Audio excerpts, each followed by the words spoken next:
Welcome to episode 15 of Dyllon Explains Everything. My name's Dyllon, and in case you couldn't tell by the title, I'm the one explaining everything, including the topic of today, why I suck at solving the Rubik's Cube. My name's Dyllon, and in case you couldn't tell by the title, I'm the one explaining everything, including the topic of today, why I suck at solving the Rubik's Cube. Including the topic of today, the Rubik's Cube, and why I suck at solving it. Including the topic of today, the Rubik's Cube. The Rubik's Cube has become one of the most popular toys ever invented, and pretty much everyone you talk to will know exactly what you're talking about when you mention a Rubik's Cube. But why is it so popular, and how is it that everyone knows what it is? What exactly got it to its fame that we know today? Welcome to the 15th episode of Dyllon Explains Everything. My name's Dyllon, and in case you couldn't tell by the title, I'm the one explaining everything, including the topic of today, Rubik's Cubes.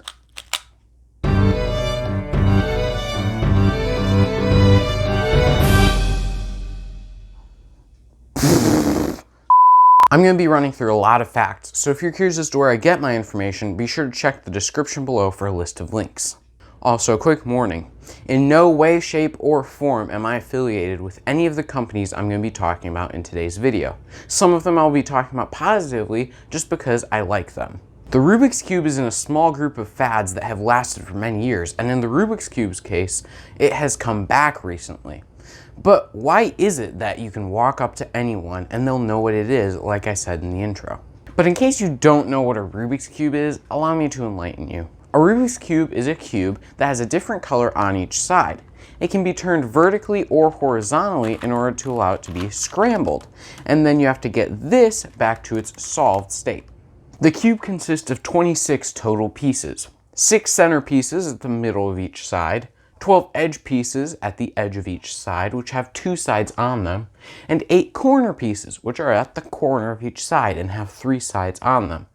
This means that there's a total of 43 quintillion combinations that you can have for a Rubik's Cube. That's 43 with 18 zeros after it. Some people like to just try to solve this by turning it randomly and hoping it solves itself, while others just like to repeat the same moves over and over and over and over. But the people who solve it quickly are people who use algorithms. What are algorithms, you ask? An algorithm in the case of Rubik's Cubes is a set of moves that allows you to move certain pieces to certain spots while ignoring the rest of the pieces in most cases.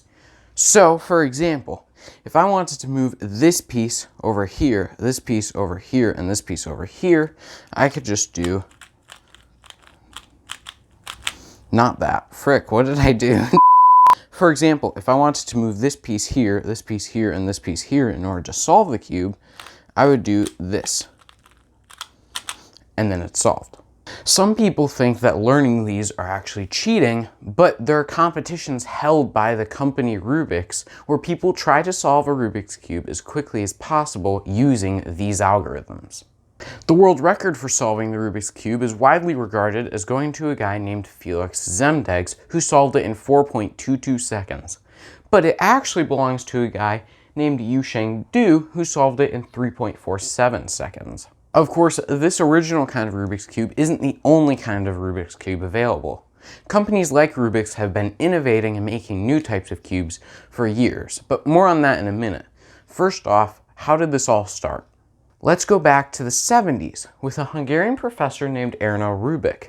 He wants to teach his class about three-dimensional geometric properties. In order to do this, he makes a wooden cube with a different color on each side and calls it the magic cube. But after a while, he realizes he can't solve it. This is because when Rubik was trying to turn the cube and get certain pieces to certain spots, he was also moving other pieces around. As Newton put it, every action has an equal and opposite reaction. Whenever he was moving a piece around, not only were the pieces in the way moving, but also the pieces on the other side of the cube. Erno Rubik is even quoted as saying, "It was a code I myself had written, yet I could not read it."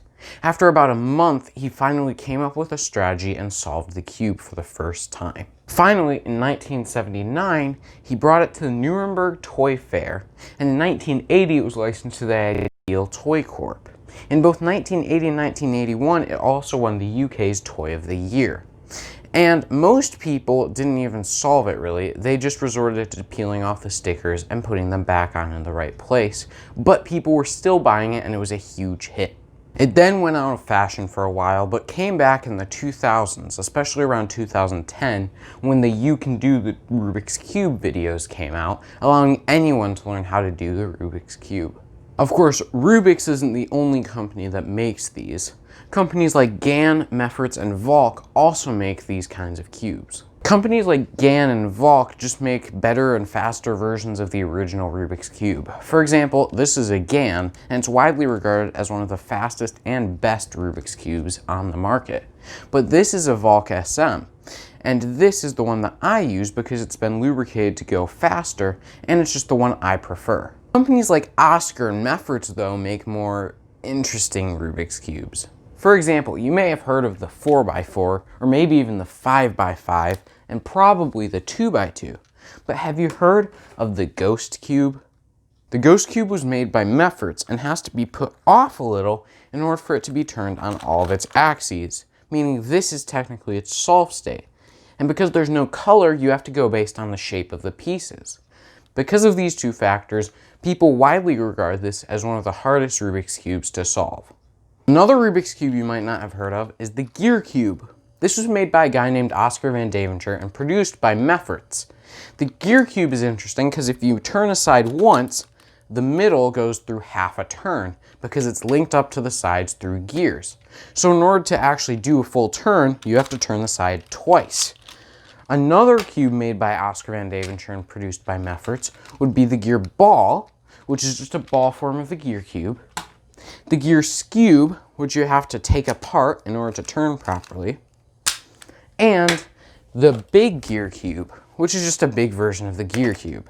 There's also some interestingly shaped Rubik's Cubes, including one that's shaped like a pyramid, one that's shaped like a dodecahedron, one that's shaped like a house, one that's shaped like a rectangular prism, one that's shaped like a 1x3x3 that can shapeshift, one that's shaped like a twisted cube, one that's a windmill cube because when you do this, it looks like a windmill, and one that you have to turn by the corners instead of the sides.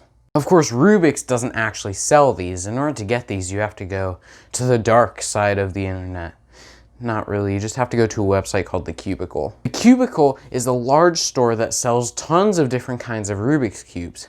And it started in 2011 with the WCA, or World Cubing Association, tournament where they sold normal Rubik's Cubes and hand custom modded cubes. But, of course, with any big company like this, they're going to be hated by Rubik's. By this I mean in 2017 and 2018, Rubik's and the Cubicle had a lawsuit battle. Rubik's claimed that the Cubicle was selling their patented design without their permission. The Cubicle then claimed that Rubik's patents were expired, but Rubik came back saying that they were selling their branded cubes by using their name. But the Cubicle responded by saying that Rubik's Cube was more of a term than an actual brand name. After suing each other back and forth for about 11 months like an old married couple, they finally came to an agreement that they both were fine with. But it's confidential to the public, so we don't know what that agreement is, but neither of the companies seem to have really changed. This is bound to happen with something as big as the Rubik's Cube. Companies have disagreements, they have to make compromises, and then they move on like nothing happened.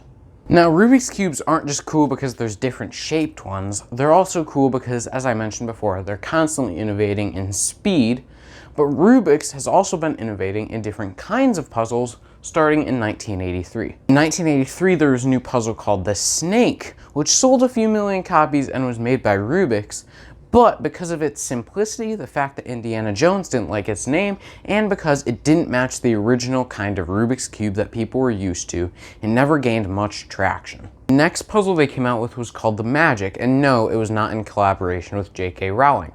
The Magic was basically a bunch of tiles that showed a certain pattern, and when you did stuff and flipped them around, it showed a new pattern. The Magic is still a somewhat popular puzzle amongst the cubing community, but outside of that, it's not very popular, and it isn't even an official WCA toy for speeding competitions. Then, in the 2010s, Rubik's actually branched out and made the kind of games that everyone loves playing, but hates other people for beating them at. Board games. They made the Rubik's Flip in the early 2010s and the Rubik's Race in the late 2010s. Now, I don't actually own either of these, neither have I played them, but I have seen a lot of people play them and I have seen explanations of the rules. In Rubik's Flip, you have a 4x4 board and you have 8 pieces with a color on each side. Your opponent also has 8 pieces with a color on each side, but they're different colors for your opponent. Now, on your turn, you flip an opponent's square into an adjacent square, and then you put one of your own down. Of course, in your first turn, you just put one down. The goal is to get 3 in a row of the same color. In Rubik's Race, you have a grid of differently colored squares in front of you, and one of the pieces is missing so that you can move them all around. You're given a 3x3 area that you need to recreate in the center of your grid. Once you have that, you flip a thing on top of it, and it makes it show the 3x3 area. Both of these board games are pretty well known in the Rubik's Cube and board game community, but outside of that, they never really did as well as the Rubik's Cube. Rubik's also made a cube that hooks up to your phone via Bluetooth and allows you to see what you're doing on your phone. This, along with a few other technological inventions, came in and then faded away after 10 seconds like I wish Fortnite had done. With everything said and done, Rubik's has just tried to recreate their amazing cube that they made so many years ago, failing each time to get the right feel that the Rubik's Cube has. And even their cube isn't that great. I mean, Rubik's branded cubes are kind of the punching bag of the cube community. They're slow, they don't turn well, they're loud, and they're annoying. I'd rather get a Volk or a GAN than anything made by them, though GAN and Rubik's did team up to make a cube. That was the first speed cube that Rubik's had actually done well on, but still, it's not as good as something like this. Rubik's had a great start, but after years of being behind on innovation, speed, and multiple other fronts, they really haven't been able to catch up with their competitors like GAN or Volk in the cubing community. Some of you may like Rubik's Cubes, and some of you may even know how to solve them, but all of you have to admit that they are one of the biggest and longest lasting fads next to maybe Minecraft. Hey, I should do an episode on that. With all that being said, I hope you enjoyed today's video more than people enjoy Rubik's branded cubes, and if you did, be sure to let me know. And also, if you have any thoughts, suggestions, or questions, be sure to leave them in the comments below, and stay tuned next week for my next video coming out every Saturday at 10 a.m. And remember, my name is Dylan, and I explain everything.